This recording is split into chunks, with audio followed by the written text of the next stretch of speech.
So, probably one of the most time-consuming projects I've done to this date. The Batsuit.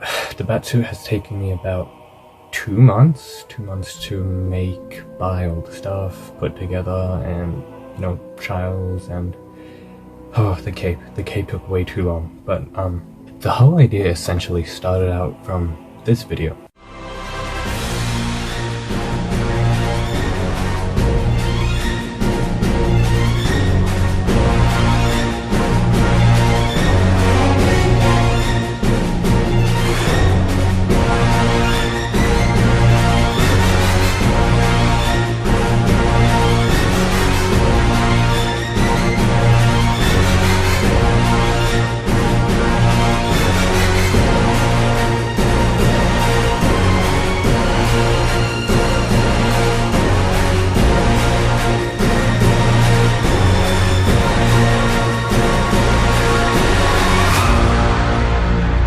So yeah, one night I put a blanket around my neck and flew around like I was Batman, I guess. And then that got me thinking, why not make my own Batsuit? Well, it wasn't actually the Batsuit itself first, it was just a chest plate. The chest plate was the main thing I wanted to do, and then it kind of just moved upwards from there on into a complete Batsuit. So here's the rest of the video, I hope you enjoy it. So this section consisted of a very simple chest plate, very flat, and not many details, but it was just, it had the main stuff.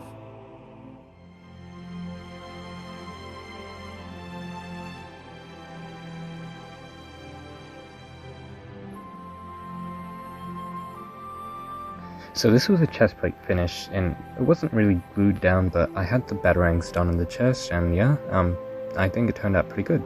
So this, you can see the pencil linings and everything. That was not the best, and the batarangs just rested on top of the plate, so it wasn't doing much. Considering the chest plate was about 0.2 millimeters thick, I decided to extend it, or I guess layer it a lot more than it was before. So before it was 2 layers, but I think I went for about 3 here.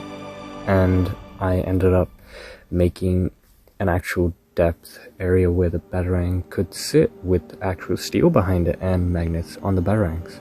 The magnets I used were just broken up magnets I found around my room, but they were way too thick and they raised it up too much, so I went with flat magnet sheets later on.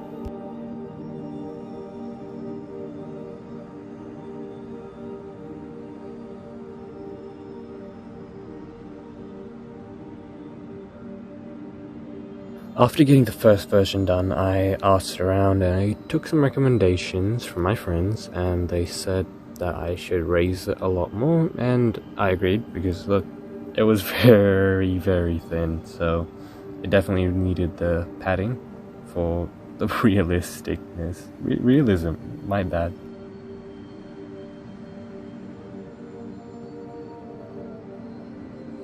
At this point I was already 2 days in working on this project, and I didn't know it would go so far, but it did. And at this point I had already added 3 layers.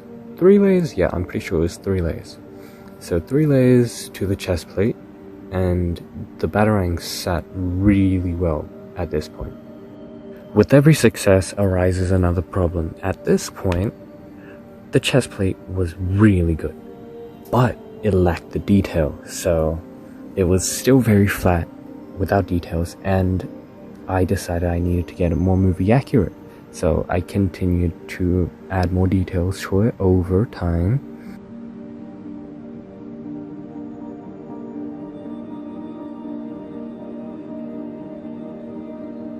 About 4 days in, I got pretty tired of working on the chest plate, so I decided to move on to the cowl.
With about 2 days of work, I was done with the cowl, and I was very happy with it, so I left it as it was. I didn't need to detail it anymore in the moment, and I moved on to the chest plate. So here I was actually adding straps to the chest plate and measuring it out. Measuring it out was honestly probably one of the hardest tasks, reaching my hand around the back, and it's just, oh, it was so tedious, but I got there. With more criticisms on the chest plate, I got to work detailing it more, puffing it out more, adding more depth, but also more detail and more chunkiness to it. And by this point, all the nerves in my fingertips were dead because of the super glue dried out and me pulling it off constantly and re-gluing it back on. It was just painful. By this point, I had started working on the bicep section because it did seem a lot easier, so I tried to get it over and done with as fast as I could, and all I had to do was measure it up, get straps for it, and velcro it up. This section I had started working on the abdominal area where all the definition basically is in the suit. Each of those sections basically look like one of those really top secret jets which the USA holds. Now at this point I hadn't decided if I wanted to stick it directly onto a shirt or onto another layer of foam.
And here I was working on the collar for the cape.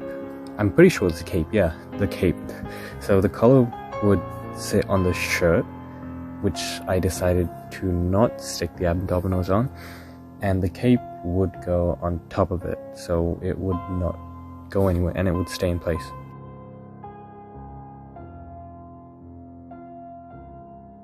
So here's the progress update. I had gotten the chest plate done and I had started working on placing the abdominals properly. And after taking a break for a few days, I had started on the shoulders. The shoulders were actually one of the hardest ones because they were very 3D and they had to sit perfectly. Another challenge that was present was actually the shape of it. It wasn't meant to be too rectangular, it was meant to be a bit round too, but I wasn't able to get it absolutely perfect, but I think I got it just right.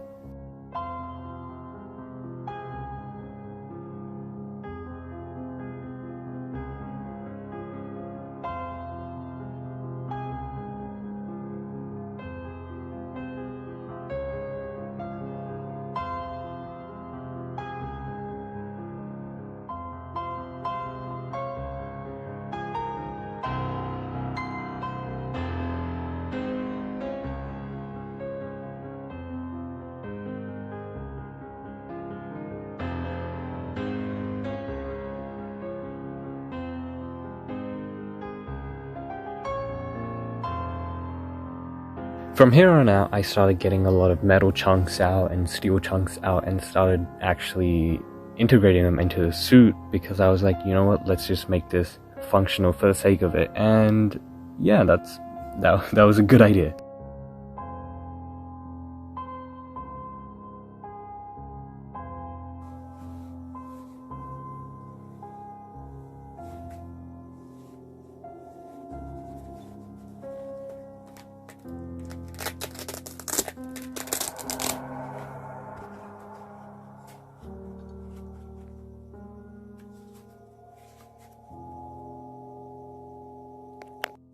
And now on to the hardest challenge I had throughout this project, the cape.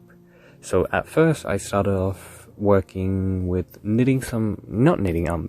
sewing on some Velcro to a black blanket, which I had originally used in the first video, to get an idea of what the cape should look like. This wasn't my first time sewing, as I have sewed many Spider-Man suits up from battle damage, obviously, but but this was a tough task because the Velcro was a very thick one, and it was just very hard to pierce the needle through every single time just running it through. So at that point, I knew this was going to be very time consuming, so I had to find another method to actually do all this stupid stuff. And this is where my mummy came in to help me out in the best way possible by teaching me how to sew. And I was so happy.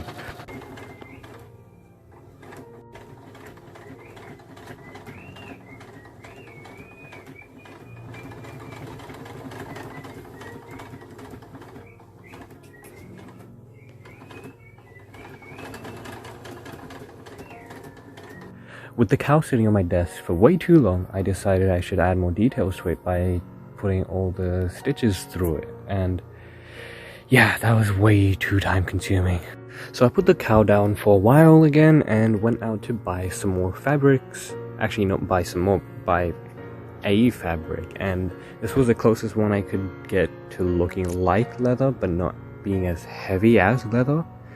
And then I got to stitching, or sewing. And then finally I had to stitch on the Velcro, and then also the pleats, which were a lot harder than I expected.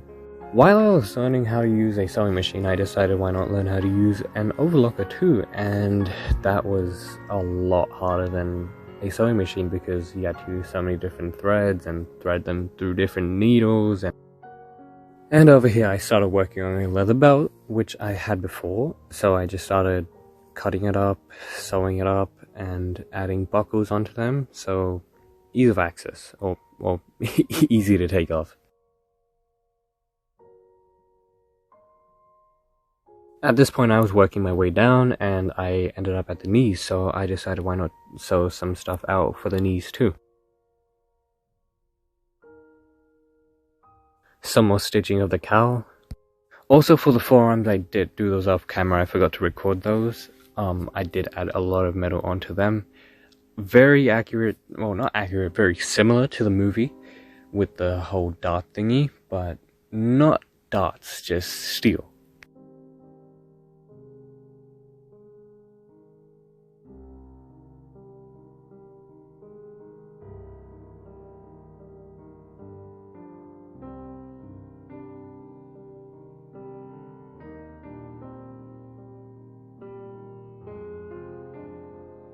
And this was basically all I had left before I was done, so yeah, I ended up finishing the stitching and finished off the whole suit, put it together, and this is how it looks.